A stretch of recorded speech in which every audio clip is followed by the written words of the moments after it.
We want to talk about the 7 things that we can do on a daily basis to help boost testosterone, right? Yeah. So one of the first things that we should say before we jump into that is just there is a natural age-related decline, which you did talk about, right? So from the age 25 to 40, our hormones decline by about 50%.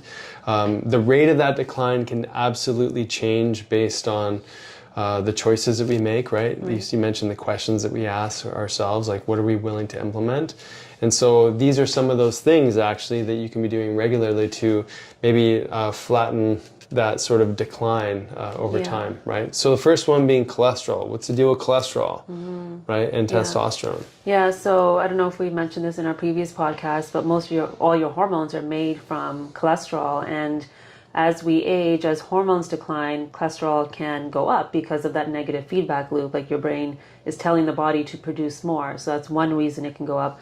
Another reason it'll go up is if your insulin and your glucose is high, because glucose will create damage in your arteries, in your cells. And then what cholesterol does, it acts like a Band-Aid and helps to support, to really cushion those areas so there isn't further damage. But what happens on a blood test is your doctor might see that you have, higher LDL right now, or maybe total cholesterol, even though your triglycerides are fine and other markers are okay. They may put you on statin drugs, which then reduces your cholesterol too much, and now you don't even have enough to produce the testosterone your body needs. Yeah.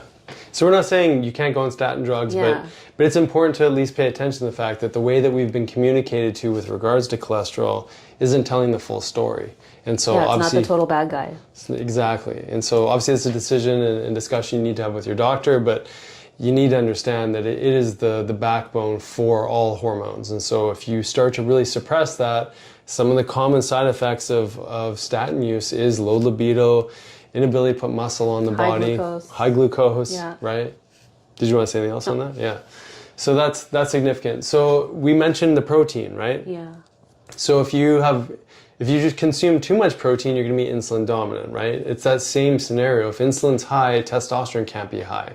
So being mindful of the total protein intake, for a bodybuilder, they often say like 1 to 2 grams, probably more like 2 grams of protein for every pound of lean muscle mass as far as how many grams of protein you should take every day. I would argue that you can only absorb or extract a certain amount or any amount of amino acids from the protein you're eating. So if you're on a ton of protein powders, a big portion of that is going to get converted into carbohydrate. And you're only getting, maybe in powders, according to Dr. David Minkoff, maybe 5 to 15% of that is going to be extracted in the form of amino acids. And this is where a lot of the sort of the bodybuilder world in this high insulin, high testosterone state, they're stuck in this insulin dominant state, which is, fast tracking illness and inflammation in the body. So the type of protein, how much you can actually extract out of that protein that you're choosing. Eggs turn out to be the most highly available form of protein. And then what does it take what amount of protein then is too much in that one meal where you're going to be just pushing this insulin state. Yeah. Anything else you want to add there? Okay. So the next one is, what about carbohydrates?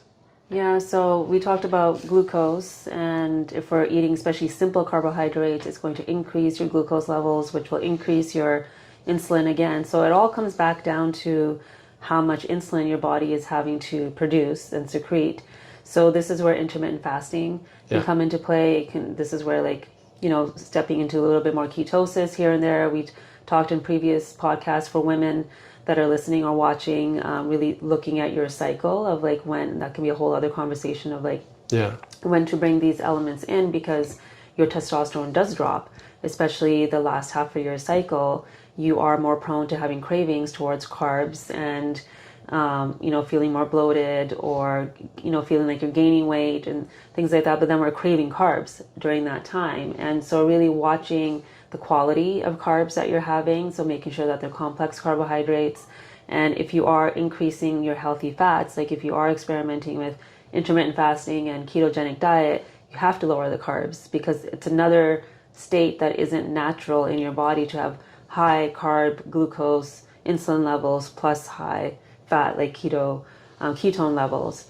So those are just some like nuances to always understand with your diet. Yeah, and so one of the things that we really highlight here for people is diet variation. Yeah. I think we get so stuck. I did this today to hit this outcome. I have to do that every day, and you end up staying on, a diet for years.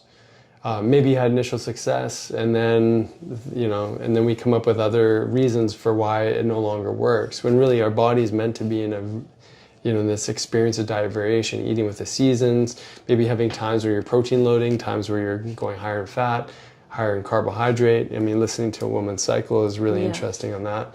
Men, we can just create our own variation based on, maybe the amount of activity we're doing, and I should also say, like, activity level will really dictate a whole lot of these choices too around, dietary choices. So. Which kind of takes us into the next thing, which is exercise. So what are some things that you think of when it comes to exercise and optimizing testosterone? Yeah, so I think timing, like when you're exercising, and then type of exercise. So going back for me with a women's cycle, looking at your follicular phase and understanding that this is when you can do the heavier workouts, the HIIT workouts, and you probably will be producing more growth hormone first thing in the morning and supporting your testosterone levels as well. So I usually recommend for women to work out first thing in the morning, and that's where they can bring in their like amino acids and things like that post-workout too. So I would say, tyiming and type is going to be really important. Totally. And I think there's something you said, and I think you should maybe share your story of your over-exercise experience on the weekend. But, I think there's something we said here. If, let's say we're training for a marathon, just be it would be expected that you're going to be running high cortisol. Like you're putting a tremendous amount of stress in your body for over a long period of time. I'm not saying don't do marathons. It's just that, maybe when you come out of that, training experience, how do you bring in more variation? Because the body does do well when it's provoked through stress. Yeah. There's stress adaptation, and then there's too much stress. And that sweet spot is eustress, that normal stress, where we can dip our toe into a stress response, have the growth factors, have the stimulation for healing.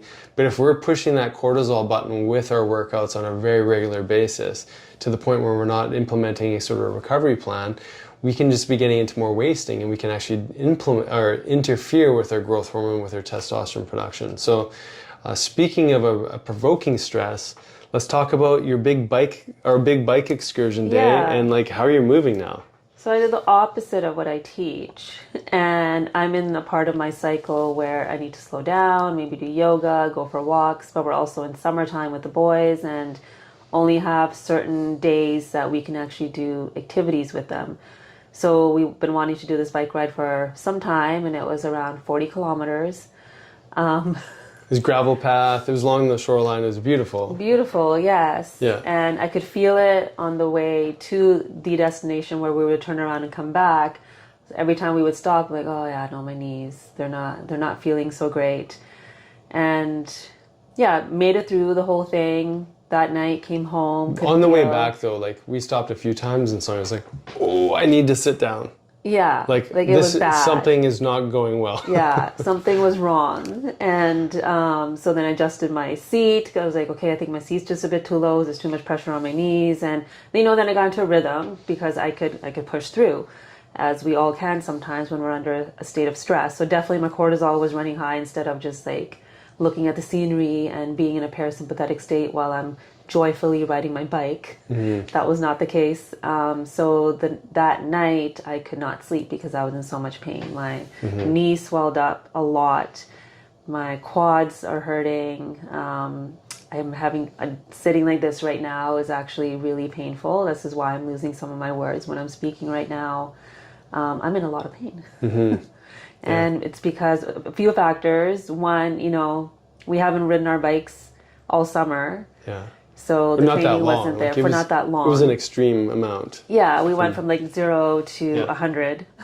Yeah. And I mean, our boys are fine, of course, young muscles and stuff. And so there was that. There was also like wrong timing in my cycle. So that definitely influenced it. Came home next day, we had guests coming over. So didn't really spend any time in like recovery. I don't even think I had electrolytes that day. So there's like little things that I normally would have done, but in not the stress of summer, but just like the movement of summer, like I'm just always trying to make sure the boys have something to do, or we're doing all of this. I'm noticing I'm losing that connection with my rhythm, which I bet many people can relate to. For sure. Yeah. But there's also this whole, like, you know, because you don't do that every day, Yes. there's this whole adaptation experience. So, Right. you know, you were just listening to a doc the other day talk about putting yourself into these more intense situations. Where and you then are sore. Where you are Yeah. sore, where you're getting the lactic acid buildup, you're having to flush out, you know, that inflammatory load out of these tissues, and it's a stimulus for stem cell production. Yeah. And I think this is, you know, understanding, like, pulsing different types of workouts into your day, doing these extreme bike rides once in a while. For you, like, this is also not extreme for other people who ride all the time, Right. but it was for you. It was and, for me. and so I think, you know, picking and choosing where you're putting these things in is really, really helpful. Yeah. So, I mean, he said if you do that, you have lots of stem cells. So I'm just assuming there's like billions of stem cells Exactly. that are being produced now in the knees. Super knees afterwards. Yeah, super knees. Yeah. So the next one, you know, on the topic of recovery is all about sleep. But it's not just about sleep, it's about circadian rhythm too. Yeah. You know, we live in a world right now where we're maladapted to light. We're under blue light most of the time. We're staying up later, watching the TV shows, going right to bed. So the quality of sleep is in question, right? So we need to spend a good amount of time in our deep sleep and our REM sleep. Most people spend a tremendous amount of time in light sleep, or they're waking up frequently at night and they're not aware of it. You know, I like to use an Aura ring to calculate the quality of my sleep through the night.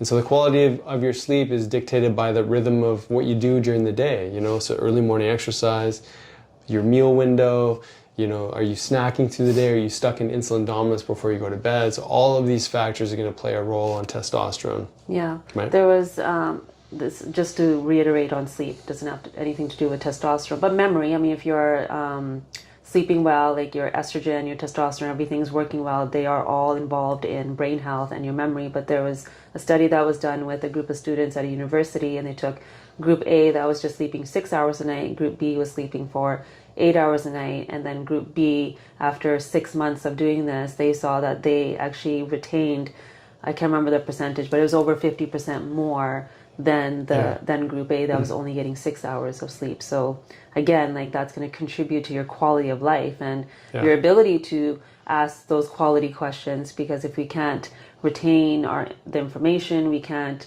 put pieces together, that's going to influence how we feel about ourselves too, and even that depressive state that we can get into. For sure.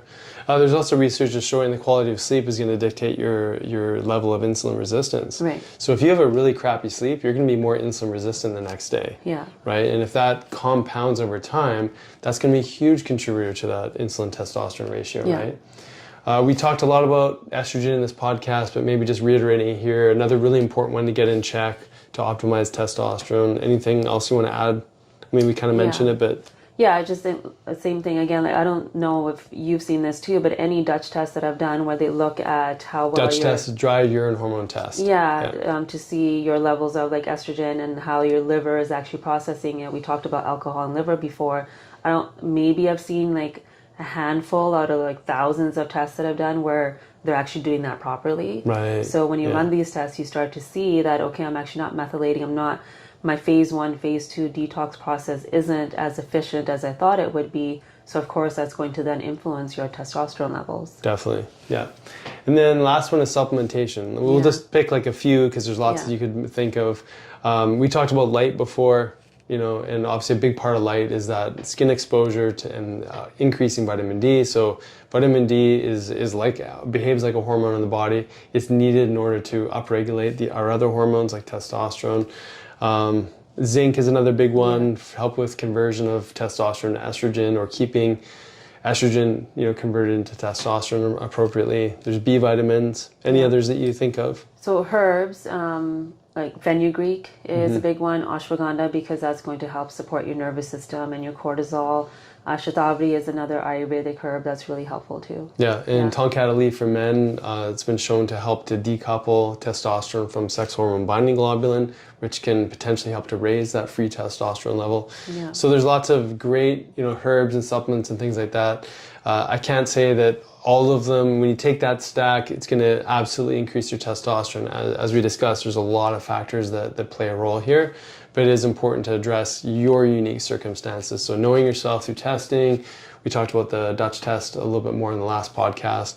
But even looking at your nutrient levels, like what do your B vitamins look like, your vitamin D, your vitamin C, some of these other antioxidants, what kind of role are they playing in your body, even down to the amino acid levels and the fatty acid levels in the body. If you know yourself more deeply and thoroughly, you can make much better decisions to optimize your hormones, right?